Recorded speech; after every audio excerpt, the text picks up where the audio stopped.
강명길의 다시 듣는 한국 현대사.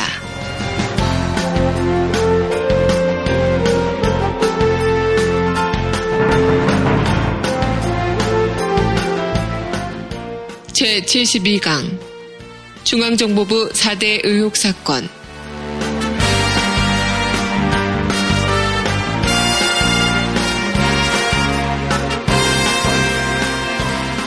학생 여러분 안녕하세요. 일베를 감동시키는 교육방송 닥터강의 다시 듣는 한국현대사 아나운서 정희림입니다.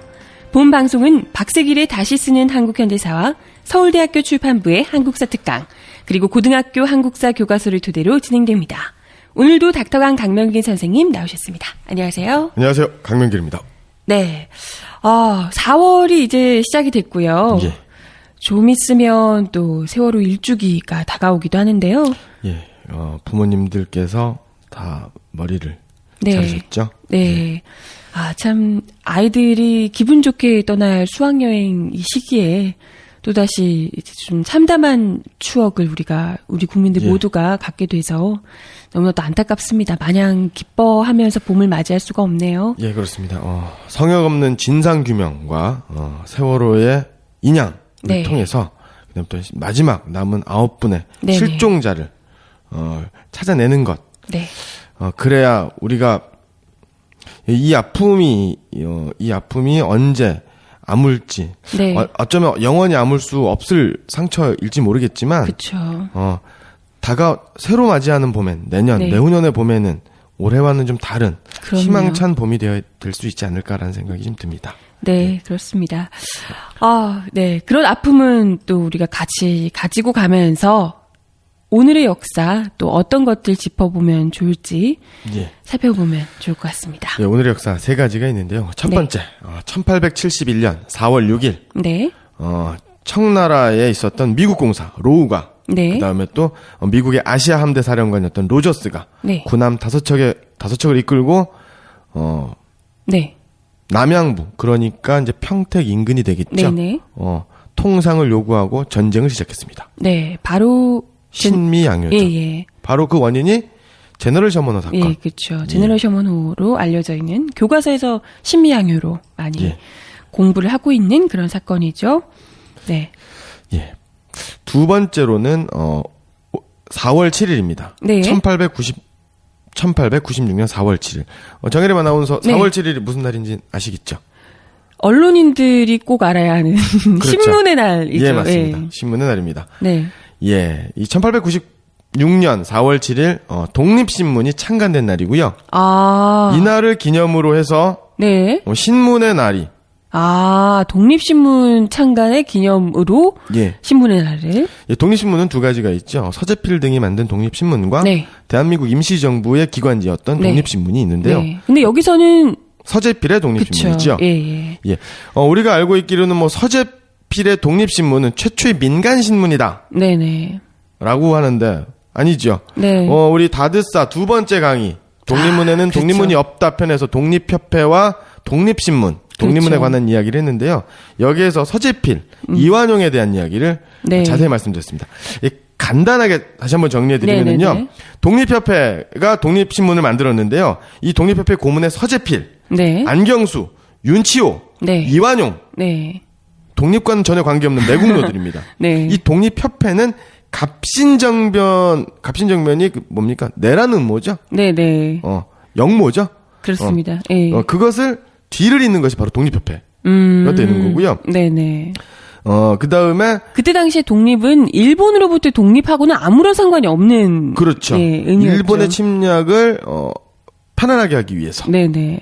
청나라로부터의 독립. 네. 이었다라는 거죠. 그때 당시에는 뭐 일본이 그렇게까지 뭐 독립을 이야기할 그런 상황도 아니었고요. 예. 예. 오히려 청나라로부터 독립을 하자 뭐 이런 류의 얘기였습니다. 맞습니다. 이 서재필은 더군다나 한국인도 아니죠. 미국인입니다. 네, 최초의 맞습니다. 미국 시민권자 필립 제이슨이고요. 예. 이 독립신문에서 주필이었던 서재필이 했었던 독립신문의 논설 몇 가지만 읽어드리도록 네네. 하겠습니다.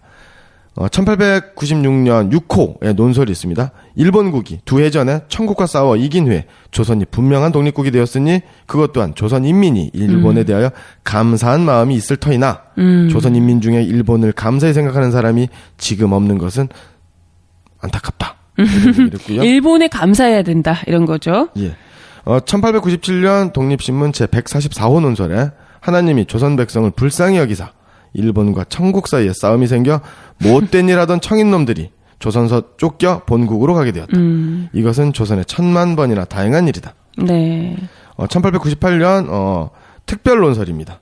조선은 계속하여 일본 돈을 써야 한다. 일본 은전을 여전히 사용한 일로 고시를 하였다 하니 우리는 전국의 재정을 위하여 크게 치하하노라. 네. 예. 물론 그렇다고 해서 청나라 당시에 이제 뭐 중국인 청나라가 뭐 우리나라를 대신 지배를 했더라면 참 좋았겠다 이런 건 절대 아니지만요. 예. 일본과 청나라 사이에서 일본이 승리를 해서 우리나라가 뭐 잘 됐다는 류의 이야기, 일본에게 감사해야 된다는 류의 이야기가 절대 우리가 그 기존에 알고 있던 이런 독립신문을 창간한 굉장히 독립투사로서의 서재필 뭐 이런 이미지하고는 전혀 맞지 않다. 이게 이제 핵심인 것 같습니다. 예, 맞습니다. 이 서재필은 그 미국으로 건너가서 네. 필라델피아에서 한인 연합 대회를 하게 됩니다. 그 재외 동포, 그 네. 미국 동포들의 힘과 지혜를 모아서 독립에 조금이나마 보탬이 되고자 하는 모임이었는데 거기서 스스로 의장이 되면서 대회가 시작이 될 때, 네. 우리 그 민중의례라든가 애국가 제창 이런 게 그쵸. 문제가 되는데 애국가 부르지 않습니까? 네네네. 그때 무슨 노래를 불러야 되죠? 당연히 뭐 애국가든 애국가든가 동립운동에 네, 관련된 그렇죠. 노래를 불러야겠죠. 네. 미국 국가를 부르게 합니다. 그리고 그리고- 미국인 뼛속까지 미국인이군요. 네, 맞습니다. 그리고 취임사에서 이런 말을 합니다. 만일 대회 중에 미국을 비방하는 언동이 있게 되면 의장직을 사임할 것입니다. 이건 뭐 미국 국민으로서 미국 시민으로서 뭔가를 다 하셨던 것 같은데 예. 이런 사람을 근데 중요한 건 아직까지 독립신문 창간의 날을 신문의 날로 지정을 하고 또 이런 분을 굉장한 독립투사인 양 우리가 생각하며 배우고 있고 또 나라에서도 가르치고 있다는 거잖아요. 그렇습니다. 안타깝습니다. 네. 독립협회, 독립신문, 네. 그리고 신문의 역할은 무엇인지 한번 네. 생각을 해봐야겠습니다. 네. 그리고 또 하나 예. 예. 아까 이제 그 4월 7일이면 신문의 날이라고 했는데요. 네네. 4월 9일 사법살인의 날입니다. 예, 좀 유명하죠. 예, 1975년 예, 도예종, 서도원, 여정남 등 인민혁명당 사건 관련자 8명이 네. 사형 집행된 날이죠. 네, 사형이 선고되고 나서 하루가 채 지나기 전에 집행이 됐던 아주 충격적인 역사 속에도 좀 유례가 없는 그런 일이었습니다. 예, 맞습니다. 네, 인혁당 사건 혹은 인민혁명당 사건이라고 하는데요. 이것은 김종필이 만들었었던 네. 지난 편에 말씀드렸던 중앙정보부죠. 예. 중앙정보부의 조작에 의해서 네, 유신을 반대하는 네, 비민주에 반대하는 독재 정권에 반대하는 네. 인사들이 기소되어서 대법원에 사형 선고가 네, 있었고요. 사형 선고 18시간 만에 그렇죠. 사형이 집행된 사건이고요. 네. 예. 이와 관련해서 현 대통령이신 그렇죠. 박근혜 대통령이 직접 그 대선 후보 시절이죠. 사과를 하신다고 했는데 좀 이렇게 오독을 하셔서요. 그렇죠. 민혁당 사건이라고 또 이제 예. 하셔서 화제가 되기도 했었습니다. 예. 스위스 제네바에 본부를 둔 국제법학자회는 네. 사형이 집행되었었던 1975년 4월 9일을 사법사상 암흑의 날로 선포를 했고요. 네네. 예. 참 너무나도 끔찍한데 당시에 대통령이었던 분의 딸이 지금 또 대통령을 하시며 사실 이와 비슷한 사례들이 뭐 사형까지 집행하지는 않지만 거의 뭐 이렇게 사회적으로 사형에 버금가는 이런 이제 사법이 제대로 사법 정의가 발휘되지 못하는 그런 일들이 현재도 계속해서 일어나고 있잖아요. 예, 맞습니다. 참, 이때 그 대법원에서 사형 판결을 했던 대법원 판사들 중에 몇 명을 보면은요. 네. 민복기, 민문기. 이 사람들 대단히 친일파죠. 네. 그리고 민복기 같은 경우에는요. 2000년에 네. 자랑스러운 서울대인 상을 수상하기도 했습니다. 야, 인혁당 사건에서 사형 선고를 내렸던 예. 당사자. 참. 이때 그 대법원 판사 중에 한 명이었던 양병호라는 사람도 있는데요. 네. 이자도 1999년에 네. 이 사람은 자랑스러운 서울대 법대인상을 받습니다. 네, 참 자랑스럽네요. 서울대 분들, 그죠? 예. 네, 참 오죽할까 싶고요. 그 당시 사건 관련자들의 직업이라든가 나이를 좀 간단하게 좀 살펴보면은요. 네. 서도원 선생님 같은 경우는 당시 53세였고요. 대구 네. 매일신문 기자. 아, 김용원 선생님은 41살, 경기여고 교사. 이수병 선생님 40살, 학원 강사. 그다음에 송상진 선생님은요. 벌을 키웠습니다. 양봉업. 아니 근데 직업도 다 다르시고. 예. 예. 그다음에 여정남 선생님 같은 경우에는요. 32살이었습니다. 아, 너무 전 젊으시네. 경북대 학생회장. 네. 예. 너무나 젊고 사실 뭐 학교 선생님, 학원 강사 뭐 역시 열심히 생업에 종사하고 계시던 이런 평범한 시민분들을 유신 헌법에 유신에 반대한다는 이유로 이렇게 무참하게 그것도 예. 사형 선고가 내려지자마자 사망에 이르게 하는 예. 참 안타까운. 그러니까 작년 대선 전에 네. 박근혜 대통령이 잠깐 사과를 했었죠. 예. 그런데 2004년 8월 29일 날 당시 한나라당 대표였던 박근혜 씨는 네. 인혁당 관련된 사과 요구에 대해서 사형 판결은 법적으로 결론난 사항이다. 문제가 없다라는 취지의 발언을 했죠. 네. 예. 아, 참. 그나마 대선 후보까지 와서야 겨우겨우 사과 아닌 사과라고 해야 될까 잘 모르겠습니다만 어쨌건 억지로라도 하긴 하셨는데요. 지금 현재까지도 이와 관련한 유신의 피해자들에 대해서 사실상 사과라기보다는 지금 계속해서 유신을 복구하는 일을 하고 계시기 때문에 이러한 유신의 피해자들이 두 번, 세 번 계속해서 상처 입게 되는 결과를 낳게 되지 않나 싶네요. 예. 네, 오늘 4월 6일, 4월 7일, 4월 9일 세 가지 종류의 오늘의 역사를 함께 살펴보셨습니다. 네, 그럼 본편 72강 함께 하도록 하겠습니다. 지금 여러분께서는 강명길의 다시 듣는 한국 현대사를 듣고 계십니다. 네, 제 72강 중앙정보부 4대 의혹 사건입니다.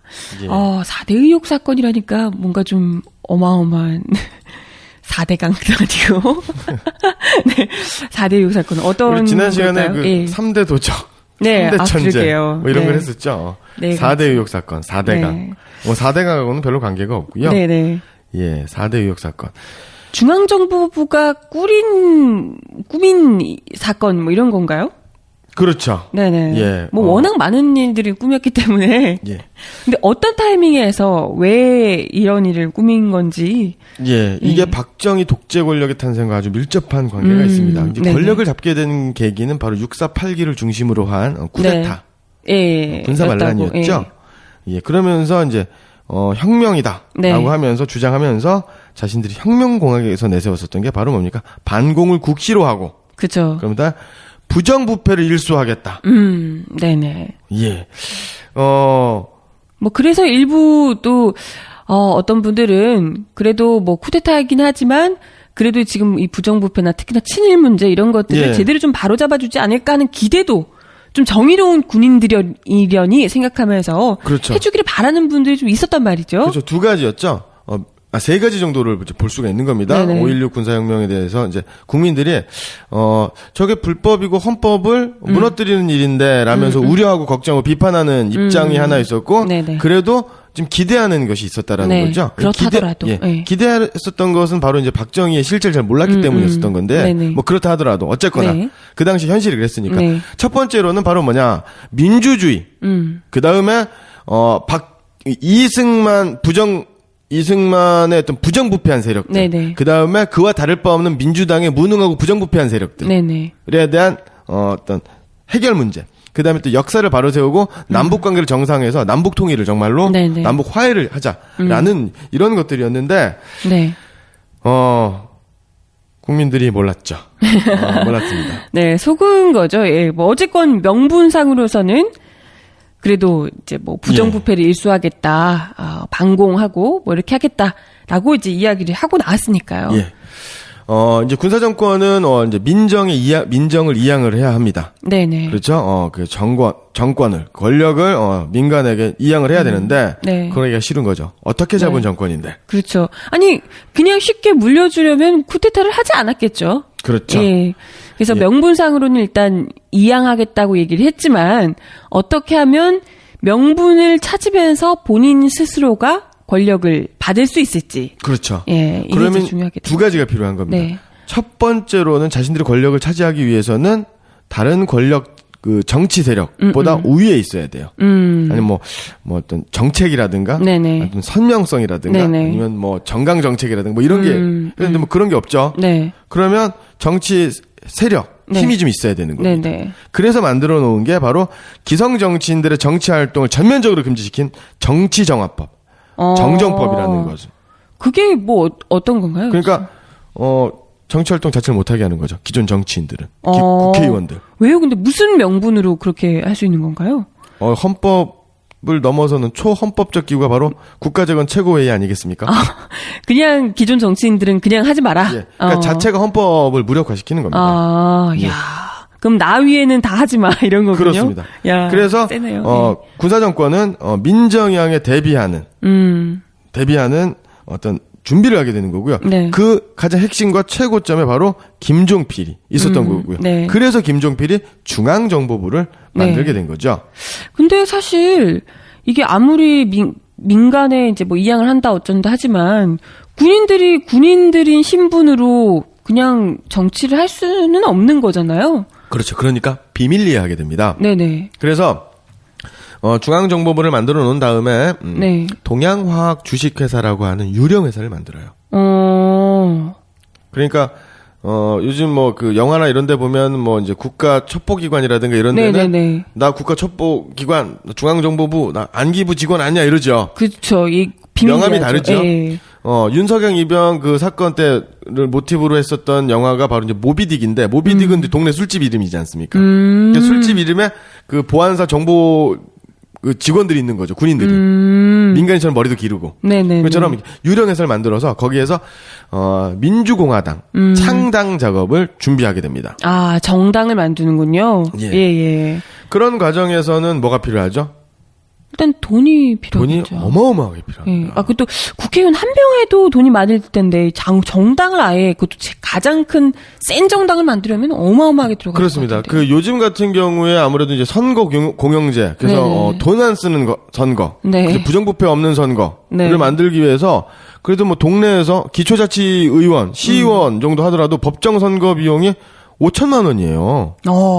그런데 그 당시에는 뭐 고무신 선거, 막걸리 선거 이래가지고 그쵸. 엄청나게 금품과 향응을 제공을 했고 네네. 또 정당을 전국적으로 지부나 지구당을 만들려면 돈이 굉장히 많이 필요하거든요. 그쵸. 그리고 유력한 정치인을 좀 포섭하려면 몇 입으로 되겠습니까? 아우, 어렵죠. 그렇죠. 그때 당시에 특히나 더. 예, 그러면 그 많은 돈을 군인이었던 이들이 예, 뭐 어디 뺏어서 오지 않고서야 어떻게 했을까요? 거의 뺐다시피 하는 거죠. 네. 그래서 부정부패를 일소하겠다라는 것과는 명분과는 다르게 실제적으로는 막대한 정치 자금을 만들게 되는 이른바 오늘의 제목이죠. 4대 의혹 사건. 아, 그렇다면 이제 권력을 민간 이양한다는 명목으로 실상으로는 권력을 자기 손에 떨어지게끔 그렇죠. 만드는, 네. 예. 그러기 위한 정당 창당을 예. 하는 자금을 마련하는 겁니다. 예, 맞습니다. 예. 그 첫 번째가 바로 이제 증권파동. 네. 그 증권 거래는 아무 데서나 할 수가 없죠. 예. 지금 오늘날에는 여의도에 그 증권거래소가 있죠. 그렇죠. 그다음에 또 증권관리법이라든가 뭐 이런 여러 가지 네. 법이 있습니다. 그래서 이 증권파동 사건은 바로 뭐냐면 중앙정보부가 증권거래소, 대한증권거래소를 직접 장악합니다. 헐. 그리고 부당이득을 챙긴 거죠. 네. 아니, 증권은 사실상 이제 시장 경제에 철저히 따르는 거잖아요, 원래. 그렇습니다. 예, 누가 사고 팔고를 하면서 거기서 주가가 오르락내리락 하면서 뭐 예. 이득을 보거나 손해를 보거나 하는 건데. 이른바 시세 차익을 노린 작전이 들어가는 거죠. 아, 그 소위 말하는 작전. 예. 어떤 식으로, 그러면, 예. 예. 그 당시에는 우리나라 뭐 산업 기반은 없었지 않습니까? 네네. 그러니까 뭐 증권 시장이 뭐 활성화되진 않았습니다. 그런데 요때가 바로 그 이승만 정권이 무너지고 4.19 혁명으로 그 장면 정부가 네네. 들어서면서 미국이 전폭적인 지원을 해주게 돼요. 그러면서 사실 박정희 정부 시절에 있었던 경제개발 5개년 계획의 기본안이 네네. 바로 장면 정부 때 수립이 됩니다. 그렇죠. 예. 여기에 그 국토개발하는 사업에 핵심적인 역할을 했었던 분이 바로 장준하 선생님이고요. 네. 예. 이러면서 그 경제가 좀 살아나기 시작을 합니다. 그러면서 많은 사람들이 그 증권에 이제 투자를 시작을 하게 돼요. 예. 뭐 오늘날처럼 뭐 펀드라든가 이런 것처럼 되게 대중화되진 않았지만 이제 좀 관심 있는 사람들. 그렇죠. 경제가 네. 좀 활성화되는 네. 이 토대가 바로 이제 증권 시장인데 네. 이때 이제 그 중앙정보부 행정차장 이영근, 네. 중앙정보부 관리실장 정지원, 네. 그다음에 이런 사람들이 농협중앙회. 아, 농협이 그때만 해도 웬만한 은행들하고는 비교도 안 될 정도로 굉장히 거의 컸죠. 기반이었죠. 예. 그렇죠. 우리나라 뭐 다 농촌이고 예. 하니까요, 특히나. 예. 그래서 농협이 보유하고 있었던 우리나라 그러면 그 당시에 뭐 삼성도 없었고 LG도 없었고 현대도 없었죠. 그렇죠. 그러면 가장 잘 나가는 기업은 공기업일 텐데 네. 어떤 기업이 제일 가장 큰 기업일까요? 뭐 기본 근간으로 하고 있는 뭐 전기나 그렇죠. 수도 이런. 예, 맞습니다. 예. 전기 한국전력 주식. 아. 그 12만 8천 주가 있었는데요. 이 농협이 보유하고 있었어요. 아. 이것을 압력을 넣는 겁니다. 협박을 하는 거죠. 네. 그래가지고 시가보다 5% 싼 가격에 방출을 시킵니다. 이것을 작전을 펴는 거죠. 네. 그걸 그대로 이제 예. 중앙정보부에서. 예. 그래서 자기들이 사면 안 되잖아요. 그러니까 증권업을 했었던 경험이 있었던 윤흥상이라는 자를 시켜가지고요. 네. 다른 사람이 사는 것처럼. 그렇죠. 그래가지고 여기서 한 8억, 거의 10억 가까운 10억 환입니다. 그때는 그 화폐 단위가 환이었거든요. 네네. 이거를 통해 가지고 증권회사 3개를 차립니다. 아. 그래서 대한증권거래소, 네. 예, 주식 총 주가의 총 주식의 70%를 점유하게 합니다. 그러니까 우리나라에 있는 그 말인즉슨 우리나라에 있는 증권, 그러니까 주권 주식들을 그렇죠. 한 80%, 70%가 정부가 갖고 있었다 이런 얘기가 되는 거군요. 그렇죠. 싹쓸이를 하는 거죠. 야, 그러면 시장 경제 자체가 의미가 없는 상황이 된 거네요. 이 상황에서는. 그렇죠. 예. 그러면 증권거래소는 그 속된 말로 중앙정보부의 신복이 그러게요. 장악을 하게 되는 거죠. 네네. 그리고 이 증권거래법, 그다음에 또 증권거래소의 사업 규정 이런 거 무시합니다. 그래서 윤흥상에서도 아까 그 세 개의 증권회사 있죠. 네네. 여기를 불법적으로 지원을 하면서 이 증권회사의 주가가 폭등이 되죠. 아. 그러면 이 사람들이 주식을 막 팔아가지고 네. 돈을 막 끌어당깁니다. 그리고 돈을 안 갚는 거죠. 지불을 하지 않습니다. 그러면서 주가가 어떻게 됩니까? 폭락하겠죠. 아. 그러면 정부가 그렇지만 일반 민간인들 소위 말하는 개미 투자자 이렇게 불리는 분들 이런 분들 중에서 피해를 본 분들이 굉장히 많았겠어요. 예. 5천여 명의 피해자가 생기고요. 아까 그 8억 환에 그 10억 환 정도의 어떤 부당이익, 시세 차익을 챙겼다고 하지 않았습니까? 네네네. 여기에서는 이 투자가들이 손실 본 것은 138억 환입니다. 와, 그렇군요. 그러면 그때 당시만 해도 이렇게 주식 시장이 규모가 크지도 않았을 텐데, 예. 그 정도 했다면 웬만한 개미 투자자들은 거의 다 피해를 봤다고 볼 수 있을 겁니다. 예, 어마어마한 수일 텐데. 예, 그래서 이제 나중에 육군 보통 군법 회의에 이제 송치가 됩니다. 아, 그래요? 걸리긴 하죠. 네네. 이것도 이제 뭐 자기들이 한 건 아니고요. 이제 국회에서 네. 얘기를 하게 되는데 이제 전직 국회의원들이 막 지적을 합니다. 사회에서 계속 이게 엄청난 파장이었어요. 예. 예. 그래가지고 중앙정보부 이거를 배후 조정한 사람이 중앙정보부 행정처장 이영근이라고 했지 않습니까? 이 사람은 징역을 한 몇 년 정도 받아야 될까요? 일단은 일반 민간인들에게 이때 했으면. 엄청나게 자살했습니다. 아, 그래요? 예. 아, 그러면 이건 진짜 굉장히 많이 한 10년, 20년 이렇게 돼야 되는 거 아닌가요? 징역 1년입니다. 아, 그렇군요. 예. 이게 뭐 또 그 사람 입장에서는 위에서 시키는 대로 했으니까요. 예. 예. 그렇죠. 아, 자, 그렇군요. 숱한 사람들을 죽게 만들었던. 하지만 이렇게 해서 시세 차익은 결국 이득은 정부에서 가져간 거잖아요. 아니죠. 김종필과 중앙정보부가 가져가는 그런 겁니다. 거죠. 예, 그죠. 중앙정부. 그러니까 그때 당시에 예. 이 박정희는 안 먹었습니다. 아, 그래요? 박정희는 안 먹었습니다. 아직 드러난 것으로는 네네. 아직까지 박정희는 깨끗합니다. 예. 아, 그렇군요. 그러나 김종필과 그 중앙정보부가 그 돈을 어쨌건 챙겨서 아주 좋은 일에 박정희 정권을 만들어주는데 좋은 일에 썼겠죠. 그렇습니다. 네. 그리고 또 증권 파동 못지않은 의혹들 아직 3가지가 남아 있습니다. 예. 네.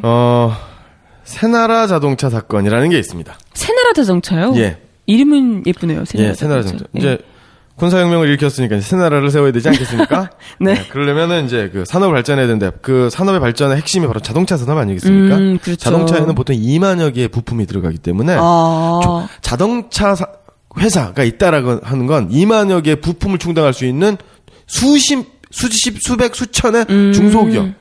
있다라는 거죠. 그러니까 현대자동차가 참 큰 거네요. 예. 그러니까 현대자동차라든가 이런 대우자동차라든가 이런 대우자동차는 없어졌죠. 뭐 이 쌍용 자동차라든가 이런 자동차 회사들이 있다라고 하는 건 공업이 굉장히 발전되었다라는 척도가 되는 겁니다. 네네. 그런데 그 당시는 뭐 한국 전쟁도 끝난 지 얼마 안 됐고 우리나라 산업 시설이 뭐 완전히 뭐 다 피폐한 상태였기 때문에 자동차 산업이 변변한 게 없었습니다. 미군이 쓰다가 버린 고물 자동차, 고물 찝차죠. 네. 찝차를 개조하고 그다음에 또 수리하고 네. 그다음에 찝차는 보통 그 뚜껑, 그 몸체 가 없지 않습니까? 네네네. 이것을 이제 그 드럼통에 철판을 펴가지고 네네. 고치고 해서 만들어서 운행을 했었던 택시 영업을 했었던 게 바로 이제 시발 택시라는 게 있어요. 그러니까 찝차 같은 그런 겁니다. 근데 그게 택시예요. 네, 그때 당시에는 이제 그런 식으로 미국의 고물차를 수리해서 만드는 그렇죠. 형식으로. 그리고 박정희 정권은 그러한 그 자동차를 공업을 보호하기 위해서 1962년 5월 31일 날 자동차 공업 보호법을 제정하고 공포합니다. 그래서 외국산 자동차의 수입을 제한해서 국내 자동차 산업을 좀 그나마라도 발전시키겠다. 네, 뭐 취지는 괜찮은데요. 예. 그런데 우리나라 뭐 그 공장이라든가 부품을 만들 수가 없으니까 자동차를 제조하거나 조립에 필요한 부품은 관세를 부여하지 않고 면세로 네네. 이제 들어올 수가 있게 되는 거죠. 예. 하여튼 이러면서 요것을 악용을 해가지고 이제 사건을 또 일으키는 것이 바로 그 새나라 자동차 사건입니다. 네, 일단은 뭐 지금 시발 택시라고 하셨던 그 고물 자동차 정도만 우리가 쓰고 있는 정도였고요. 그것도 우리나라 자동차 시장을 일단은 보호하는 차원에서 외국 자동차를 마음대로 수입하지는 못하고 있는 상황이었습니다. 그렇습니다. 이런 상황에서 새나라 자동차는 뭐 국내 자동차를 만드는 건가요? 당시 뭐 중앙정보부장이었었고 중앙정보부의 실세였던 김재춘이라고 하는 사람이요. 네. 일본 차를 수입을 하게 되는데요. 한 대당 $900입니다. 한 대당 $900 당시에. 예. 그런데 이것을 $1,800를 주고 삽니다. 응? 왜 그런, 이왕이면 $900짜리를 한 $800로 싸게 깎아서 사는 일은 있어도. 그렇죠. 일부러 웃돈을 얹어주고 사는 건 누구 좋으라고, 왜 그러는 걸까요? 시세보다 한 두 배 정도 비싼 거죠? 호구 아닌가요, 호구? 그렇죠. 이렇게 해서, 총 새나라 자동차가, 그 일본 닛산 자동차인데요. 네. 1,772대. 네. 184만 불이 면세로 들어옵니다. 그럼 아까 말씀드렸지만 $900인데 $1,800를 지급했어요. 네네. 그럼 나머지 900불은 어떻게 됐느냐? 네. 내가 2배로 줬잖아. 그러니까 나중에 뒷돈으로 돌려줘. 그러니까 실제로는 일본으로서는 $900로 판 게 맞군요. 그렇죠. 일본은 $900 판 거죠. 그러니까 이제 일단 올리는 사람들에게 보여지는 그 영수증으로만 $1,800로 한 거고요. 그렇죠. 그러니까 한 대당 $1,000를 차익을 돌려받은 거죠. 네. 그것은 소위 말하는 현금 깡. 그렇죠. 깡이죠. 그렇군요. 카드로 긁고 현금 얼마 주세요. 이렇게 하는 것처럼. 야, 그렇군요. 그래서 최초에는 한 400대 정도를 들여오려고 했었는데요. 네. 이제 점점 커지게 된 거죠. 그래서 그것도 400대도 관광용인 거죠. 그래서 150대는 외국인을 위한 관광. 외국인한테 시발 택시가 우리가 아무래도 그 고장난 찝차 고치고 한 거니까 별로 안 좋잖아요. 네네. 그러니까 외국인들 돈을 많이 써야 되니까 좋은 차를. 그다음에 또 250대는 일반 관광용. 그런데 이것을 택시로 팔아버리는 겁니다. 거기서도 엄청난 특혜가 있었겠죠. 택시로 좋은 차를 준다는 명목으로 좀 돈 있는 사람들에게 택시를 팔았다는 거죠. 그렇습니다. 그래서 그 시발 택시라고 하는 우리나라에서 자생적으로 나타난 자동차 공업은 몰락을 하게 됩니다. 네. 그래서 1990년대까지, 1970년대 후반까지. 네. 그러니까 실제로 우리나라에서 최초의 자동차가 뭐 톤이라거나 뭐 이런 차가 있습니다. 있지만 이거는 껍데기만 우리나라인 거지. 네. 실제로 1990년대까지는요 거의 90% 이상의 자동차 기술이 외국에 의존됐었던 거예요. 만약에 이 시발 택시가 망하지 않았다면, 네. 이 택시 산업이 망하지 않았다면 우리나라 자동차 산업은 전과 달랐다라는 거죠. 좀 더 일찍 우리 자차를 개발할 수 있는 예. 능력이 됐을 수도 있다. 아니 근데 원래대로 그 스네라 자동차가 들어오기 전까지만 해도 우리나라 자동차 산업을 보호하기 위해서 뭔가 좀 하려고 했던 것 같은데 예. 기존에는 이게 이제 뒷돈을 받아야 하는 이런 상황이 되다 보니까 우리 자국의 산업을 발전시키고 이런 건 뒷전이고 예, 그냥 돈 받아 챙기기 위한 수단으로 전락할 수밖에 없었네요. 그렇습니다. 네. 그러면 이 스네라 자동차를 들여와서 돈은 어쨌건 받아 챙겼는데 그래서 스네라 자동차가 잘 됐나요? 근데 뭐 잘 지금도 됐을 리가 없죠. 이렇게 부정부패 만연하게 들어왔는데 예. 이 세나자 자동차는 한일은행의 관리에 들어가 있는데요. 이 네. 한일은행이라고 하는 거 바로 뭐냐면 일본 교포들, 네. 일본의 돈이죠. 일본 돈이 들어와가지고 한국과 일본이 합작해서 만든 은행이고요. 그리고 이 세나자 자동차 수입 과정에서는 그 한일 회담과도 아주 밀접한 관계가 있습니다. 한일 회담이 굉장히 굴욕적이죠. 네네. 여기에 이제 그 야스다 상사라고 하는 그 일본계 상사가 좀 있습니다. 거기와 굉장히 그 커넥션이 있었던 거죠. 요건 굉장히 복잡하니까 나중에 다시 네네. 말씀을 드리도록 할 텐데요. 뭐 이런 식으로. 그래서 이 한일은행의 법정 관리에 들어가 있다가요. 회사가 망하고 신진자동차로 만들어지고요. 신진자동차가 나중에 대우자동차가 되고 지금 대우자동차가 바로 지금 미국 회사가 된 거죠. 예. 지금 부평에 있는 이 자동차 네네. 회사, 미국계 자동차 회사 GM 대우가 된 거죠. 예. 이렇게 되었다라는 거고요. 그렇군요. 이런 것들을 미국 하원 정보위원회가 이제 조사라는 과정에서 드러났는데 우리나라에서 조사한 것도 아니고 네네. 여기에서 이 과정에서 CIA 미국 중앙정보부가 박정희에게 방탄 리무진을 제공했다. 그러면 미국이 박정희에게 방탄 리무진을 지원했다라는 거는 뭔가 커넥션이 또 있었다. 그 대가로 무엇을 받았을까? 미국은 뭐 이런 것도 알 수가 네. 있는 거죠. 네. 어쨌든 증권파동과 그리고 세나라 자동차 두 가지 의혹 같이 이야기를 했는데요. 이것만으로도 지금 어마어마합니다. 지금 보통 부정부패가 아니고요. 그것도 뭐 단지 돈 챙기고 이 정도가 아니라 숱한 피해자들이 지금 나오는 거잖아요. 이런 예. 산업들, 우리나라 산업을 잘할 수도 있었을 산업을 한바탕 크게 말아먹고 또 증권 파동으로 숱한 자살 사건까지 발생할 정도로 피해자들이 많이 늘어났습니다. 이것만으로도 지금 충격적인데 나머지 두 가지 사건은 또 어떤 게 있을까요? 예. 하나는 워커힐 사건입니다. 워커힐이면 워커힐 호텔. 워커힐 호텔. 네. 굉장히 세계적으로 유명한 그렇죠. 호텔 체인 체인이죠. 호텔이죠. 예. 예. 이 워커힐 사건은 바로 뭐냐면 외화를 벌어야 된다. 외화를. 예, 외화를 벌면 우리가 뭐 산업 기반 시설이 없으니 관광을 해야 되지 않느냐? 그렇죠. 그럼 외국인들이 와야 되지 않느냐? 외국인들을 위한 숙박 시설 부족하다. 그래서 호텔을 짓자. 그래서 대규모 네. 동양 최대의 관광단지를 만든다.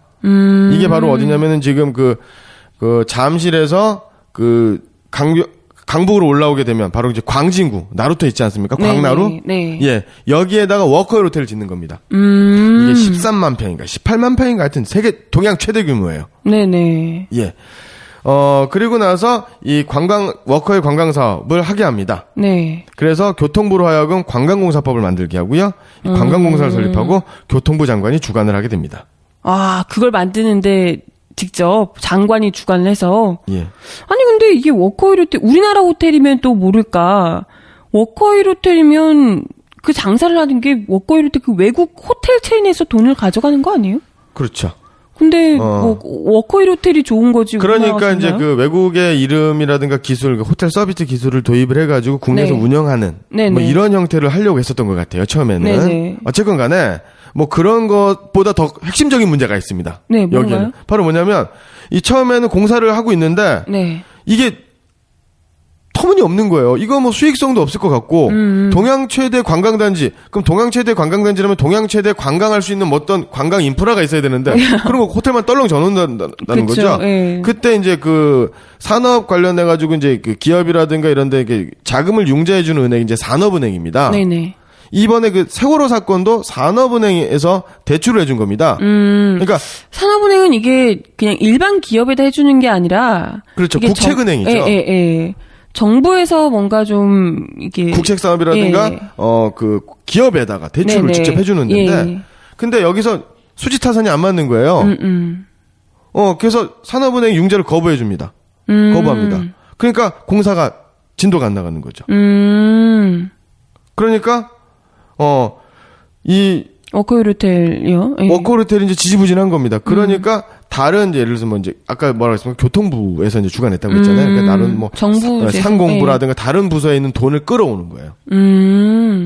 그래서 정부 주식으로 출자를 합니다. 그래서 5억, 그러니까 6억 환 정도를 가불하게 땡겨 쓰는 거죠. 아니 뭐 그렇게까지 해서 그 호텔을 왜 지어야 되는지 모르겠네요. 그러면서 또 리베이트를 받는 거죠. 공사를 하면 리베이트를 받는 거죠. 아. 그러니까 무슨 뭐 인부들 수를 뭐 1,000명인데 2,000명이다. 속이고 돈을 받게 되는 거죠. 공사를 짓는 예. 과정에서도 그리고 그럼 실제 돈을 못 주지 않습니까? 네네. 그 뭐 자재라든가 예. 그다음에 또 그 일하는 사람들 노동자들에게 네. 그러니까 어떻게 하냐면 육군, 해군, 공군, 군인들을 끌어다가 군장비를 동원해서 군인들을 동원해서 무상으로 노역을 하게 합니다. 아, 군인들 뭔 죄인가요? 진짜 어처구니가 없네요. 아, 예. 그렇게 지어진 게 지금 워커힐 호텔이라는 예, 그렇죠. 거예요? 야, 그렇구나. 이것도 결국은 뭐 외화 획득 어쩌고 얘기를 했지만 그렇죠. 결국은 부정부패와 뭐 로비 자금. 네, 맞습니다. 네. 그러니까 이제 4대강 하면서 수십조 원, 수백조 원이 될지도 모른다고 하죠. 그렇죠. 이러면서 횡령을 하지 않았습니까? 네네. 지금 요게 워커힐 사건이 그런 거다라고 이제 보면 되는 공사를 거죠. 하면서 이제 눈먼 돈들로 그렇죠. 로비 받고 로비하고 이러면서 리베이트를 챙기고 예. 하는 걸로 이제 뒷돈 정치 자금을 역시 마련을 했다라는 겁니다. 예. 네. 마지막으로 말씀드릴 게 바로 빠찡코 사건입니다. 빠칭코면 도박? 도박이죠? 네. 빠찡코 도박입니다. 네. 도박으로 또 돈을 챙기셨나요? 빠찡코의 정식 명칭은 회전당국이라고 하는 건데요. 이름도 저도 뭐 생소한데. 회전 당국이요? 예. 예. 그러니까 그 박정희가 아니라 이제 전두환 정부 시절에 이제 그다음에 또 이후에 김태촌이라고 하는 아주 유명한 조직폭력배가 있었어요. 네. 이 사람이 뭐 슬롯 머신 해가지고 무슨 뭐 이렇게 돈을 집어넣고 땡기면 막 돌아가가지고 예. 돈 도박하는 노름이 하는 네네네. 기구죠. 이런 걸로 수입하면서 호텔 뭐 하면서 사회 문제가 된 적이 있었는데 이 중앙정보부가 판매 자체가 금지된 거죠. 도박 기구 이 빠찡코를 500대를 수입을 합니다. 아, 법으로 금지되어 있는데 그냥 사와요? 그렇죠. 뭐예요, 대체? 그리고 나서 네. 이거를 그러면 팔아요. 네. 아니, 법으로. 팔면은 할 수 있습니까 이거? 못 영업이 안 하잖아요. 되죠. 예. 그러고 나서 영업 허가까지 내주는 겁니다.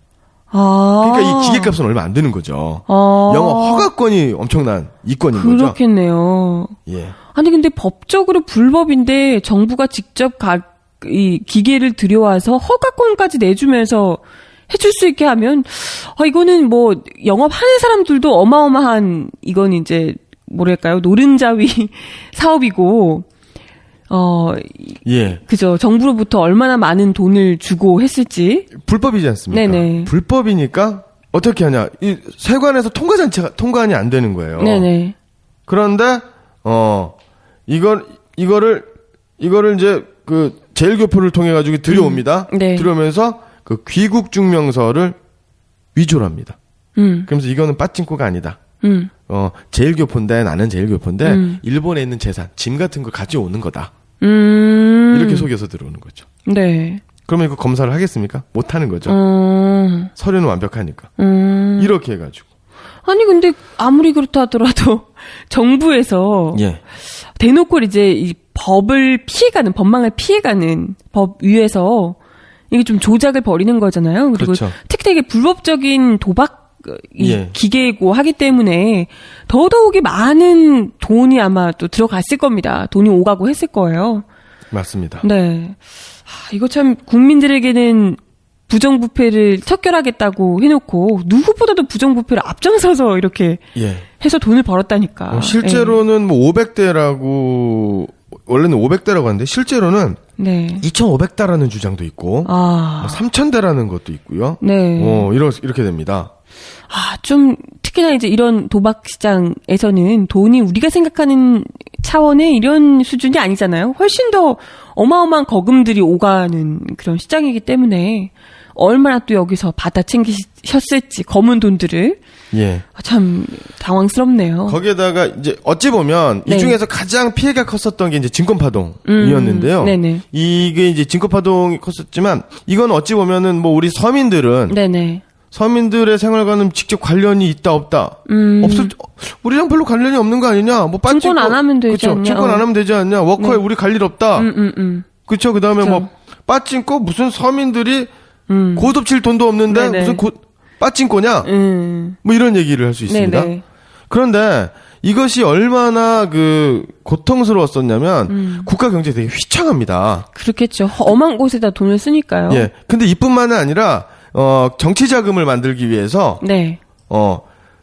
국민의 생활과 밀접한 부정부패 사건이 또 발생을 하게 됩니다. 이 4대 의혹 말고도요. 예. 네, 어떤 이게 바로 3분 폭리 사건이라고 하는데요. 3분 폭리. 예, 3분. 세 가지의 가루입니다. 어. 국민 생활 그다음에 국가 경제 필수품.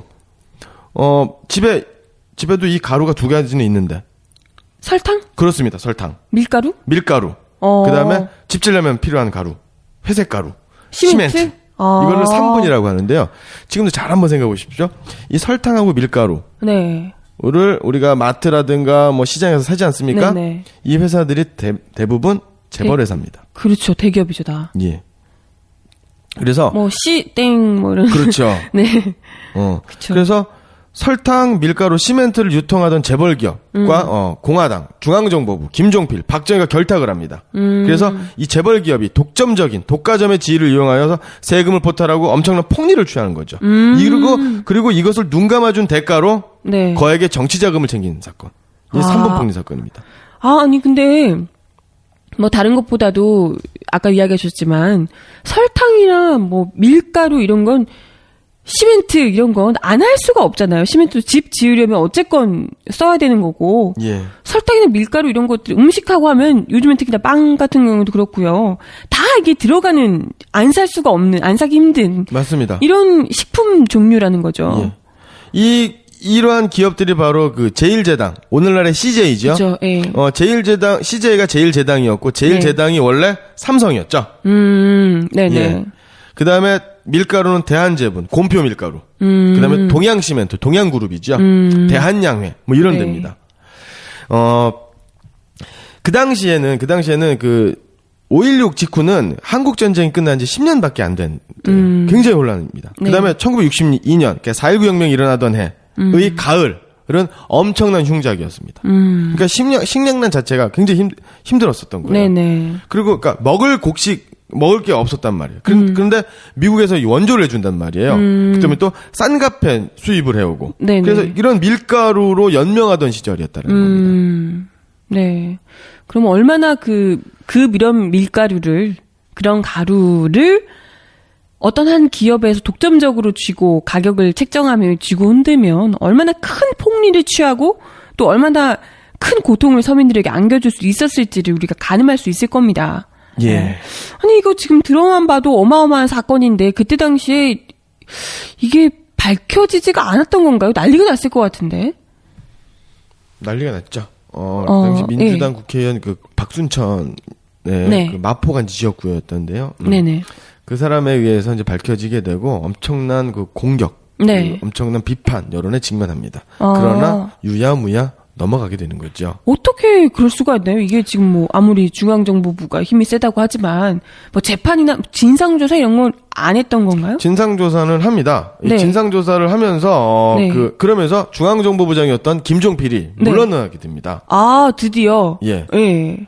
김종필이 물러나게 되면서 한 2명 정도 예. 김재춘이라든가 이런 사람들이 이제 중앙정보부장이 되다가 네. 김형욱이라는 사람이 중앙정보부장이 되죠. 이 예. 사람이 뭐 좀 공을 세워주시는 건가요?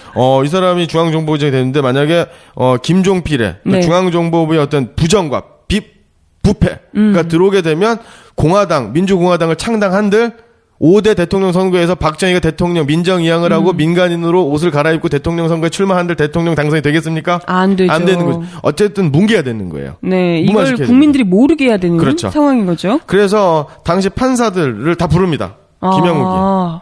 그리고 뭐라고 얘기를 했나 봐요. 뭐라고 얘기했는지는 잘 모르겠어요. 잘은 모르겠으나 근데 그 일단 아까 불렀어요. 증권파동 있었죠? 네네. 징역 1년 받았습니다. 네. 이렇게 솜방망이 처벌을 하고 유야무야 넘어가게 되는 거죠. 그러면서 박정희 철권 통치가 이어지게 되면서 이 사건들은 덮이게 되는 거죠. 그렇군요. 예. 참 지금 생각하면 너무 어처구니가 없는. 요즘에도 이렇게는 힘들 것 아니군요. 이명박 전 대통령도 마찬가지긴 하네요. 예. 지금은 더 교묘하지 않을까요? 네, 어마어마하네요. 여기에서 그 중앙정보부의 부정과 부패를 네. 덮은 사람이 김형욱 중앙정보부장인 거고요. 이 사람이 중앙정보부장을 거의 17년 가까이 굉장히 오래. 거의 그러면 이 사람이 이 박정희 정권을 유지시켜주고 탄생과 유지를 시켜주는데 굉장히 큰 공을 세워줬다라고 볼 수가 있겠네요. 네, 그렇습니다. 국가재건 최고회의 최고위원까지 지냈고요. 국회의원도 지냈는데 그럼 이 사람은 5.16의 몸통이지 않습니까? 네네. 그런데 이 사람은 박정희를 비판을 하게 됐죠. 이후에 나중에요. 그래 나중에 살해를 당합니다. 외국에서. 네.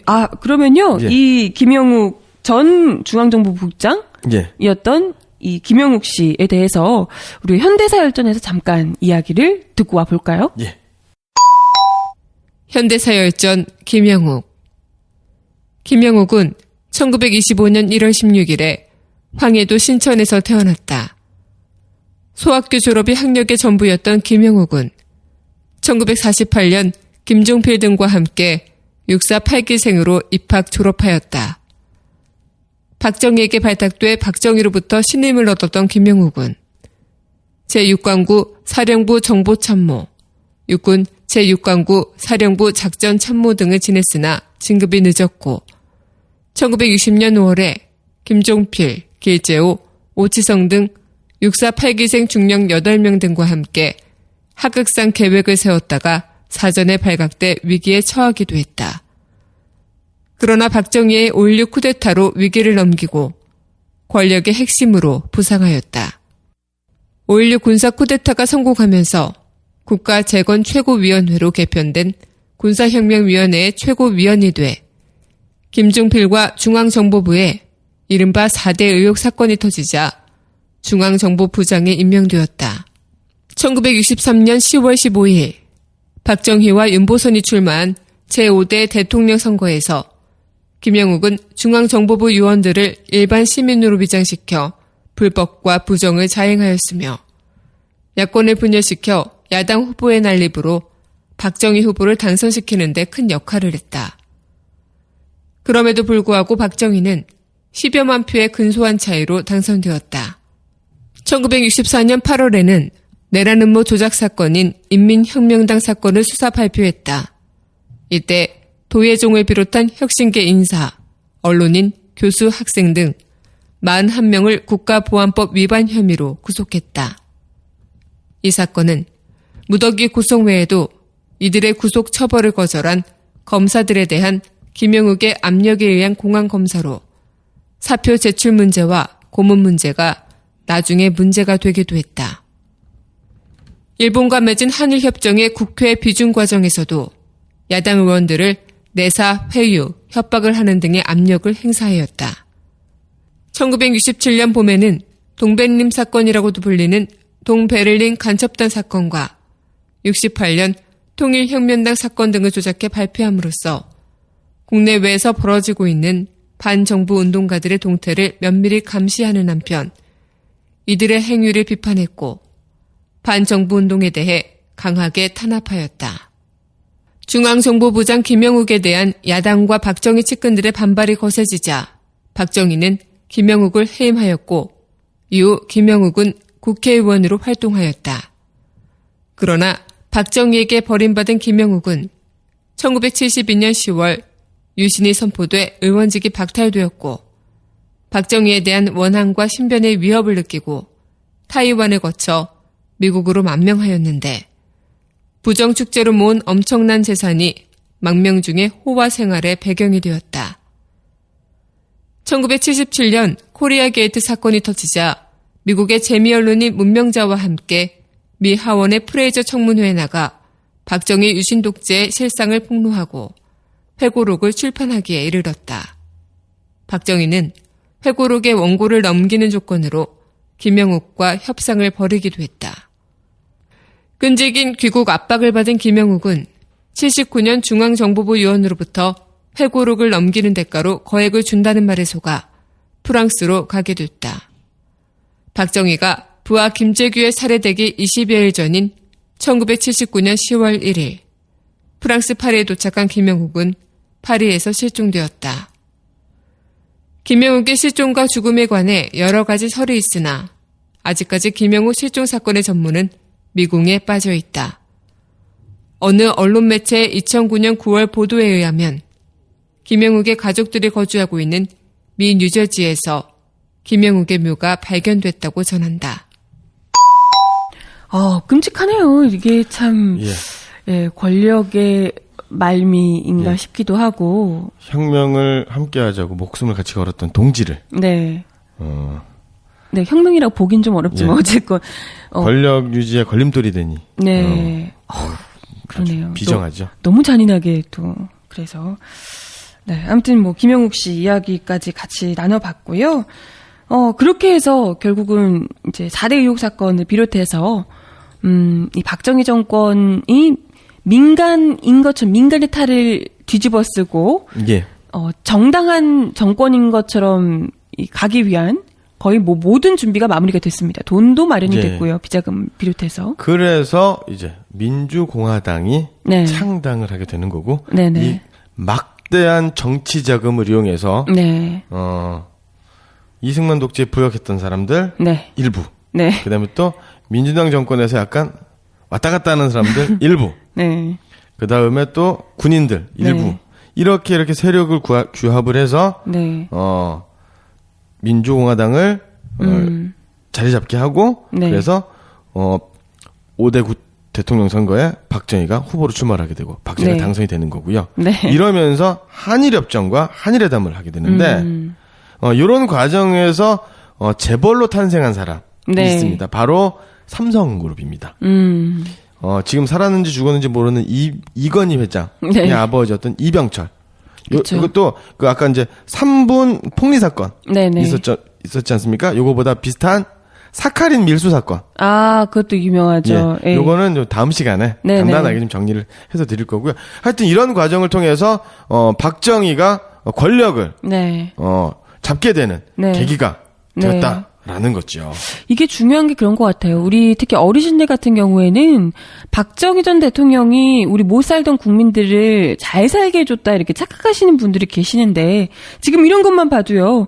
우리 국민들이 충분히 잘 살 수 있었을 법한 혹은 우리 국가의 특히나 국민 세금으로 나와있던 자금 혹은 서민들의 정말 피 같은 그런 돈 이런 것들을 부당하게 폭리로 취해서 본인 직접 정권을 만드는데 허투루 썼다는 거죠. 예, 맞습니다. 이게 만약에 국민들에게 온전히 돌아가도록 해줬더라면 훨씬 더 우리 국민들이 안정적으로 경제를 이끌어갈 수 있었을 겁니다. 예. 이게 중요한 겁니다. 예, 정리하면은요, 리베이트의 화신 박정희, 네. 일본을 너무 좋아한 박정희, 이거 외에도 굉장히 많습니다. 제가 네. 입이 아파서 말씀을 못 드리는데 네. 한국 알루미늄 회사 리베이트 사건, 서울 지하철 차량 매입 사건, 대한항공 네. 리베이트 사건, 미쓰비스 상사 리베이트 사건, 이토츠 상사 리베이트 사건, 리베이트가 예. 뭐 천국이네요. 예. 아까 사카린 밀수 사건, 네. 대표적으로 이제 한번 확실하게 땡긴 거 한일협정 리베이트 사건, 네. 리베이트의 제왕인 네. 거죠. 네. 이런 걸로 정권을 유지하기 위한, 그러니까 이 정치 자금으로 이런 것들을 썼다는 거죠. 예. 부당하게. 열심히 일하면 잘 살 수 있을 것이다라는 이런 꿈이 환상인 것처럼 만들어버린 게 바로 그런 나라의 구조를 만든 게 박정희 정권이 아니었을까 싶네요. 맞습니다. 예. 아무튼 참 4대 의혹 사건, 중앙정보부의 4대 의혹 사건 플러스 알파를 예. 함께 이야기 그러니까 여기서부터 나눠봤습니다. 박정희가 근대화를 시켰고 박정희 때문에 우리가 이만큼 먹고 살게 되었다. 박정희가 네. 경제 발전을 시켰다. 네. 근대화의 아버지. 이건 다 새빨간 거짓말입니다. 앞으로 이 다드사 다음 계속 강의에 박정희가 민주주의뿐만 아니라 경제를 어떻게 말아먹었고 민생을 어떻게 도탄에 빠뜨게 했었고 정경유착을 통해서 기형적인 재벌이 어떻게 탄생하고 재벌이 어떻게 부를 축적해 나갔는지 네네. 이를 공부하는 시간을 네. 갖도록 하겠습니다. 네. 그게 다 서민들 피 빨아먹고 큰 건데요. 그죠? 예, 맞습니다. 예. 네. 72강으로 중앙정보부 4대 의혹 사건을 함께 이야기 나눠봤고요. 말씀 끝나기 전에요. 우리 역사 데자뷰도 짚어봐야죠. 요즘 현재의 이런 역사 속에서 과거의 역사를 같이 좀 이야기 나눠보는 시간, 역사 데자뷰 어떤 게 있을까요? 예, 우리가 중학교, 고등학교 때 가면은 교과서로 배우지는 않지만 네. 한 권의 책을 봤습니다. 바로 네. 역사부도. 그렇죠. 지리부도를 그렇죠. 봤죠. 예. 이 역사부도라고 하는 건 바로 우리나라의 역사와 관련된 유적지라든가 네네. 또 옛날 우리 조상들이 건설했었던 국가, 네. 나라의 어떤 영토라든가 이런 게 나와 있는데요. 예. 이것에 아주 근본이 되는 게 바로 동북아시아 역사지도라는 게 있습니다. 이것은 바로 이제 동북아 역사재단이 네. 역사재단이 동북아 역사지도를 편찬을 하게 되는데 갑자기 중단을 하게 됩니다. 이게 지금 정부에서 하는 건가요? 그렇죠. 그러니까 국책기관인 거죠. 네네. 예. 그런데 이게 바로 이제 4월 3일 뉴스에 나왔더라고요. 신문에. 네. 예. 그래서 뭔가 이렇게 봤더니 이 동북아 역사재단이니까 바로 이 동북아 역사재단이 만들어진 배경이 바로 뭐냐면 1970년대 80년대부터 네. 중국이 동북공정이라는 것을 하지 않습니까? 그렇죠. 근데 여러분들이 국민들이 청취자분들이 좀 잘 알아야 되는 게 중국은 동북공정만 하는 게 아닙니다. 서부공정, 남방공정을 다 해요. 네네. 예. 이 동북공정이라고 하는 게 바로 뭐니까 중국의 어떤 이익을 네. 위해서 중국의 동북지방 그러니까 연변 네. 그러니까 길림성, 흑룡강성 이런 지역이지 않습니까? 네네네. 이 하울 이런 중국의 동북지방에 네네. 대한 역사, 네. 유적 이런 것들을 중국의 역사로 편입시키는 원래 우리 땅이었고 그렇죠. 우리 역사다. 역사 왜곡을 하는 거죠. 네네. 그런데 이런 중국의 동북공정과 마찰을 하고 충돌이 되고 외교 문제가 생길 거다라는 판단으로 네. 이 동북아 역사지도 편찬 사업을 중단했다라는 거죠. 에이? 아니 이건 그런 거잖아요. 이제 일본이 독도를 우리 자기 땅이라고 이제 계속 우기니까 그러면 독도는 우리 땅이라고 나타내고 있는 지도를 안 만들겠다 이런 거랑 똑같은 얘기잖아요. 그렇습니다. 아니 근데 지금 중국에서 동북아 공정을 하고 있는 그 주요 문제가 되고 있는 지역이 바로 이전에 우리 고조선이나 고구려 네. 이런 지역들 있죠. 이전에 간도 지방이나 만주 지방 이런 곳이 아마 대부분일 텐데 이런 게 우리나라에 다 이제 우리 민족의 뿌리가 되는 역사 아닙니까? 우리 민족의 그 조상 이야기고요. 예, 근데 이 지도 자체에도 문제가 있었던 거예요, 사실은. 뭐냐면, 네네. 동북아 역사지도에서 만든 동북아 역사지도에도, 네네. 중국의 동북공정과 일본의 식민사관이 반영되는 내용이 좀 있어요. 아니, 근데 그래서- 정부 국책기관이 무슨. 예. 그래서 네. 전문가로 구성된 팀을 만들어가지고 3년 동안 검수 작업만. 을 하겠다라고 네네. 한 겁니다. 그러다가 이게 청와대가 교육부 관계자로부터 교육받고 나서부터, 다시 검토해라. 이렇게 되는 거죠. 그러면 지금 중국에서는 연일 동북공정이 더 심해지고 있는 상황인데 예, 맞습니다. 우리 국책기관이 제대로 방향을 못 잡고 있는 건가요? 예, 맞습니다. 실제로 지금 그 산둥성하고 네. 그다음에 또 료동성, 네. 요녕성이죠. 네. 동북삼성 중에 이제 길림성. 우리가 고조선이 네. 기원전 2333년에 건국이 되었다라고 얘기하지 네네. 않습니까? 네. 그러면서 이 고조선은 청동기하고 철기를 바탕으로 철기 문화를 바탕으로 네. 이렇게 나라가 건국이 되었다라고 하는데요. 실제로 최근에 선문대학교의 이영구 교수님에 의하면 이영구 교수님 말고 또 굉장히 많습니다. 그 서울대학교의 박선미 선생님이라든가 네네. 여러분들이 계시는데 이분들의 연구, 고고학적 발굴, 검토에 의하면 지금 실제로 막 드러납니다. 그 북경 가까운 그러니까 그 요하라고 해서 그 광개토 대왕 고구려 시절에 네네. 장수왕 광개토 대왕의 영토에 보면은 그 중국과 닿은 부분에 강이 하나 흘러요. 네네. 그게 요하인데 그걸 랴오허라고 해요. 그래서 요하를 기준으로 요동 요서가 되는 건데 그 남쪽에 중국 쪽에 대규모 신석기 유적지가 발견이 됩니다. 이게 국가 규모예요. 여기는 집만 몇 개 있는 게 아니라 수천의 집터가 발견이 되고 거기다 신전과 같은 궁궐 같은 규모의 이건 국가다. 예. 그리고 거기에는 그 많은 유물이 출토가 되는데 여기서 옥에다가 새겨진 옥으로 조각한 곰의 문양이 출토가 됩니다. 곰이요? 우리가 누구의 자손입니까? 우리 옥녀. 그렇죠. 환웅의 그죠. 예, 곰이잖아요, 우리가. 예. 거기에 여신상도 발견이 됩니다. 옥녀군요. 예. 그러면 이게 고조선의 강역과 대체로 일치한다. 라는 겁니다. 네네. 그런데 그 중국 같은 경우에는 중국의 상징은 바로 뭐냐면 중국의 상징은 용이에요. 곰이 아니고. 예. 예. 우리는 곰입니다. 네네. 그다음에 옥을 숭배하는 문화는 그 동이족의 문화예요. 우리 민족이라는 거죠. 예. 그 곰 토템을 가지고 있고. 네네. 이건 뭐 빼도 박도 못할 것 같은데요. 예. 예. 그러한 상황이 전개되고 있는데 이러한 연구 결과는 반영이 되지 않고. 네. 그러니까 우리가 옛날에 그 땅이 우리 거다. 그러니까 지금 우리 땅 중국 줘라. 그런 얘기가 이런 아니죠. 얘기는 예. 아니지 않습니까? 네네네. 역사를 사실관계로 밝혀야 되는 건데 그렇죠. 이것을 은폐하려고 한다거나 네. 왜곡하려고 한다거나 네. 외국과의 외교 문제가 생긴다고 이걸 덮는다는 건 말이 안 되는 거죠. 그렇죠. 이거는 외교 문제가 생겨도 찾아와야 되는 우리 역사거든요. 예, 맞습니다. 지금 가뜩이나 일본에서도 우리 이제 뭐 고조선 역사 이런 것들을 이게 다 무시하면서 일본 역사가 더 오래됐다 이런 식으로 이제 뭐 말도 안 되는 이야기를 하면서 자기들의 역사가 한국에게 한반도에 영향을 미친 거다 막 이런 말도 안 되는 얘기도 하고 있잖아요. 맞습니다. 예. 예. 이런 걸 분명히 우리가 밝혀줘야 될 필요가 있는 겁니다. 이건 국가 차원에서도 예. 자존심 문제이거든요. 예, 이런 일이 생기게 되면 네. 나중에 우리 땅도 우리 역사도 완전히 빼앗기게 되는 문제가 생깁니다. 그렇죠. 그게 실제로 역사에서 증명이 됐어요. 이게 바로 제가 오늘 말씀드리려고 하는 백두산 정계비에 관련된 이야기입니다. 네네네. 백두산 정계비는 다 아시겠지만 예. 1712년 즉 그러니까 그 숙종 임금 때입니다. 아. 우리가 이제 숙종 그러면 뭐 장희빈, 그렇죠. 인현왕후 뭐 이렇게 네. 기억을 하는데요. 네. 이 숙종 조선 후기죠. 네. 그러니까 조선하고 청나라 사이 국경을 정하기 위해서 백두산에 세워진 정한다, 경계를 그러한 비석이에요. 네네. 이게 바로 뭐냐면 백두산 그 장군봉, 네. 그 병사봉, 북한 지명으로는 장군봉이고요. 네. 그 다음에 우리 지명으로 하면 우리 옛 지명으로 하면 그 병사봉이 되는데요. 네. 장군봉하고 대연지봉 중간 지점 네. 해발 한 2,150m 정도에 네.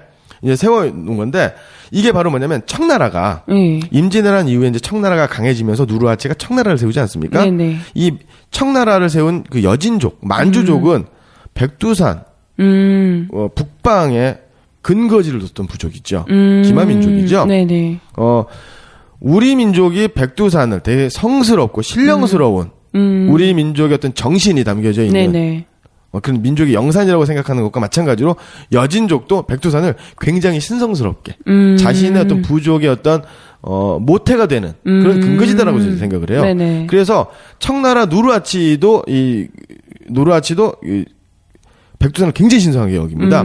그래서 이 당시에 1772년 18세기에 그 청나라의 황제가 바로 이제 강희제인데 이 강희제도 자신들의 어떤 뿌리 조상 이런 네. 거에서 지리 연구를 시켜요. 그래서 백두산을 아주 신성하게 만들자. 그리고 네네. 그쪽 지방은 우리 민족, 우리 여진족, 만주족이 발원한 시작된 지역이므로 조사를 해서 아무도 신성하게 들어가지 마라. 이렇게 이제 지정을 해버려요. 이러한 과정에서 조선에 계속 압력을 넣어서 경계를 정하자라고 요구를 합니다. 그러니까 보세요. 청나라에서 경계를 정하자라고 요구를 했다라는 건 네. 우리의 영토를 빼앗으려는 목적인 거예요. 그죠. 그러니까 예. 이미 그러한 제안 자체에 이거 백두산 주변 땅은 조선의 영토다라고 하는 게 기본적으로 전제되어 있다라는 거죠. 네네네. 그래서 정계비를 만드는데 이 정계비의 내용 중에 이런 게 있습니다. 서위 압록 동위 토문. 그러니까 서쪽으로는 경계를 서쪽으로는 압록강으로 하고 동쪽으로는 토문강으로 한다. 근데 이 토문 압록은 뭐 여지가 없는데 네네. 토문을 어떤 강으로 하느냐? 두만강으로 하느냐? 두만강의 지류로 하느냐? 네네. 이렇게 보는데 우리 청취자분들 잘 보시면 우리나라 지도 백두산을 중심으로 하면은 그 신의주 쪽으로 네. 중국 쪽으로죠. 네네. 중국 쪽으로 흐르는 강이 압록강이지 않습니까? 네네. 그다음에 러시아 연해주 쪽으로 네네. 동해바다 쪽으로 흐르는 게 이제 두만강이고요. 네. 그다음에 백두산을 경계로 압록강, 두만강과 수직으로 해서 위로 흘러가는 강이 바로 숭화강이에요. 네네. 이 숭화강을 경계로 해서 동간도하고 서간도가 나눠집니다. 네네. 예. 그래서 이것 때문에 좀 문제가 생기죠. 그래서 이러한 것들 때문에 중국에서 수차례 사신을 파견을 하고 그다음 조선에서도 그 파견을 맞이해서 네. 백두산 천지까지 올라가서 물의 근원 수원을 찾아서 산 정상에다가 이제 그 분수령에 물이 나누어지는 지역에다가 네네. 비석을 세우는 거죠. 그러면 중국에서 청나라에서 얘기했던 거는 뭔가요? 어느 강인 건가요? 그러니까 그 두만강이라고 정해버리는 거죠. 그들은? 예. 그러면은 두만강 위쪽 땅이 바로 청나라 땅이 되는 청나라 거죠. 땅이고, 예. 우리는 그렇지 않다라고 보는 거거든요. 네네. 예.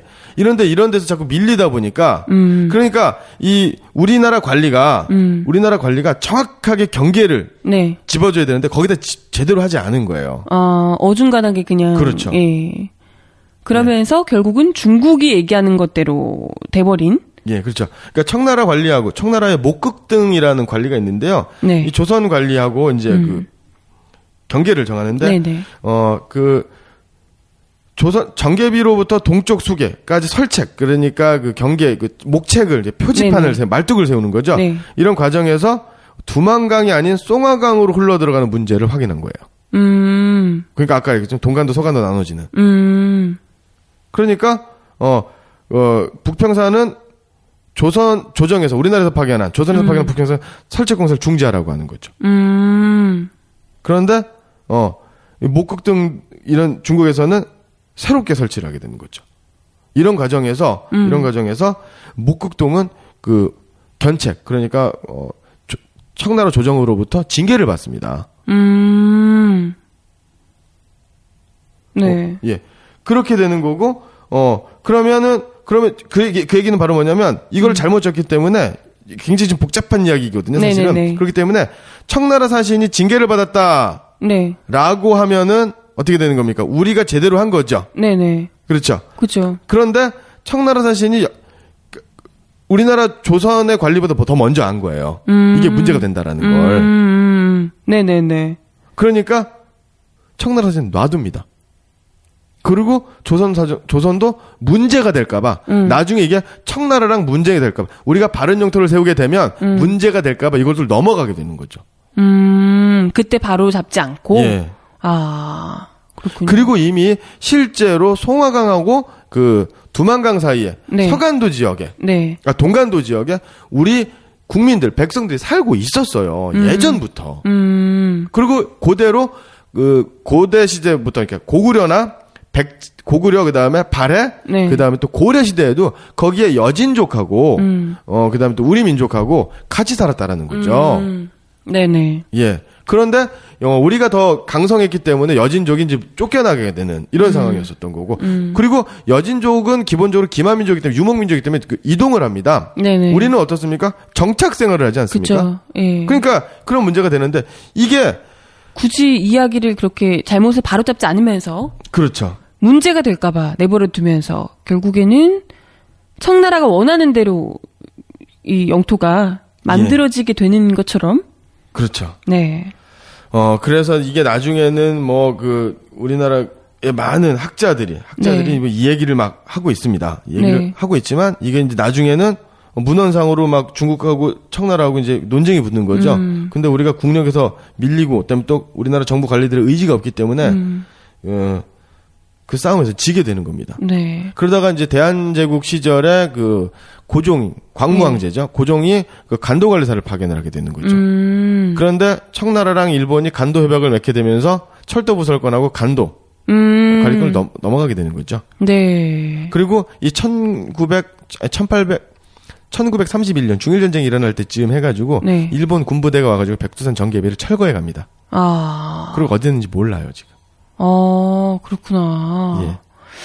그리고 나서 이제 우리가 물론 독립은 했지만 예. 그때 이후로 어찌됐건 이 간도지방에 대한 사실상 간도지방에 대한 우리의 영토권 이런 것들이 다 그냥 어물쩍 이렇게 넘겨주게 되고 우리가 되찾게 되지 못했던 그런 그렇죠. 부분들이 있죠. 지금이 그 독도 문제가 좀 그렇지 않습니까? 예. 그리고 이어도. 네네. 이어도가 우리 영토가 아니다라고 하는 사람도 있지 않습니까? 네네. 장관이라는 사람이. 네, 맞습니다. 예. 참 이게 외교 문제라는 게요. 잘 그냥 넘어간다고 해서 잘하는 외교가 아니고요. 우리 것을 지키고 빼앗기지 않도록 싸우는 것도 외교죠. 이게 그렇습니다. 그냥 좋은 게 좋은 거라고 넘어가다 보면 저게 악착같이 달려들고 눈 어떻게 하면 빼앗을까 호시탐탐 노리고 있는 저 주변의 강대국들 특히나 예. 이 조그만 한반도에서 뭘 더 뺏어가려고 이렇게 노리고 있는데 역사며 현재의 영토며 이런 것들 다 빼앗기기 전에 정신 똑바로 차려야 할 겁니다. 예, 맞습니다. 네. 참. 네, 아무튼 오늘의 역사 데자뷰는 여기까지 하겠습니다. 오늘 방송 마치기 전에 클로징 멘트 준비하신 게 있다고 들었습니다. 예. 어떤 그 경상남도의 도의원님께서 항의 문자를 받았습니다. 이 경상남도가 그 무상급식이 폐지가 되어 있죠. 네, 4월부터 지금 예. 아이들이 급식비를 내고 있죠. 예. 그래서 그 무상급식 폐지하는 것에 항의하는 학부모의 문자를 받았습니다. 네. 그랬더니 이 도의원께서 네. 이렇게 보낸 문자에 대해서 답장을 했는데요. 뭐라고 네. 했냐면 이렇게 보내는 문자 공짜 아니죠. 문자 남발하는 돈으로 아이 기죽이지 말고 급식비 당당하게 내세요. 어릴 때부터 공짜 좋아하는 아이로 키우는 게 현명한 건지 한 번쯤 생각해 보시는 건 어떤지. 외벌이로 빠듯한 속에서도 우리 아이들 급식비 내며 키웠기에 저는 이해할 수가 없네요. 이게 경상남도 도의회 네. 새누리당의 이성애 의원의 문자입니다. 아니 어머니실 텐데 아이들 아까 뭐 이야기하시는 거 보면 어머니실 텐데 네. 뭐 돈이 없이 키워보신 적이 없어서 그런지 모르겠지만 아이들이 아니 문자는 그리고 한 건당 뭐 무료도 많고요. 20원 정도 하지 않나요? 네. 아이들 뭐 공짜 좋아해서 애들 밥을 돈 안 주겠다라는 것처럼 참 이 아이들 어떻게 무상급식을 원하는 학부모들과 그리고 아이들의 마음을 2번, 3번 다치게 하네요. 예, 이게 참 너무나 이제 속상하고. 참 애들 밥 먹는 거 가지고. 그래서 이성애 아까 도의원이라고 하셨나요? 네. 이성애 도의원에게 아이들이 공짜 좋아해서 지금 무상급식 하고 싶어 한다. 이런 게 분명히 아니라는 것을 보여줄 법한 일기가 있어요. 우리 초등학교 아이인 것 같은데요. 참 이 편지 지금 일기 온라인상에서 굉장히 화제가 되고 있고 너무나 많은 어른들을 참 부끄럽게 만들고 있는 일기입니다. 넷째 주 수요일 일기라고 하는데요.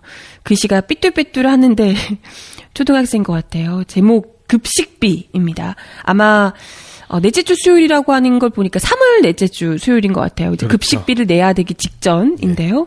제가 잠깐 읽어드릴게요. 이제 급식비를 내야 한다. 4월 달이 되면 우리 3명 하면 아이들이 이 집이 3명인가 봐요. 하루에 10,000원씩 하니까 많이 내는 거다. 계속 그 생각을 하면 부모님께 되게 죄송하고 미안한 마음이 들어서 하루하루 마음이 편치 않은 것 같다. 나라도 안 태어날 걸. 참. 이런 생각도 들어서 나 자신이 싫어지기도 한다. 그것 때문에 마음이 너무 아프고 내 가슴을 쿡쿡 찔러댄다. 엄마 아빠한테 미안해서 잘 때도 편히 못 자고 그래서 너무 마음이 힘들고 속상하다. 어떨 땐 내가 죽고 싶기도 하다. 너무 힘들다. 유상급식이 날 힘들게 하는 것 같다. 마음이 아파서 부모님한테 아무 말도 못하고 너무 마음이 힘들어. 죽고 싶은 마음도 있다. 엄마, 아빠, 고마워요. 이 일기를 쓰며 많이 울었다. 힘들다. 그리고 죄송하다. 엄마, 아빠, 내가 미안해. 내가 열심히 해서 성공할게. 몇 년만 버텨줘. 정말 미안해. 내가 왜 태어나서. 이런 일기입니다. 아, 진짜 초등학생이 급식비 때문에 내가 왜 태어나서 정말 죽고 싶다. 엄마, 아빠, 너무 미안해. 내가 꼭 성공할게. 이런 얘기를 해야 됩니까? 이게 무슨, 정말. 예. 너무 마음이 아프네요. 급식비가 한 달에 10만 원 안팎인데 네. 10만 원 때문에 우리 아이가 네. 살아야 될지 말아야 될지를 고민해야 되겠습니까? 부모님에게 미안한 마음이 들어야 하겠습니까? 그렇죠. 역사도 못 지키고 영토도 못 지키고 네. 수학여행 떠나간 아이들도 못 지키는 대한민국이 이제 아이들의 밥그릇조차 지키지 못한다면 국가의 존재 이유는 어디에 있는 것인가? 네. 심각하게 생각하지 않을 이유가 심각하게 생각하지 아니, 그렇네요. 예. 아니, 답답합니다. 우리 아이들 밥 먹이는 것만큼 세금 아깝지 않은 일이 또 어디 있을까 싶어요. 예. 세상에 이렇게 돈 아깝지 않은 일이 어디 있단 말입니까? 애들 입에 들어가는 밥인데요. 제발 좀 경남도 의회 의원들, 도지사 다시 생각을 해주시길 바라겠습니다. 네, 오늘도 분노하면서 이야기를 함께 나눠봤네요. 72강 중앙정보부 4대 의혹 사건 함께 이야기 나눠봤습니다. 오늘도 말씀 감사합니다. 고맙습니다.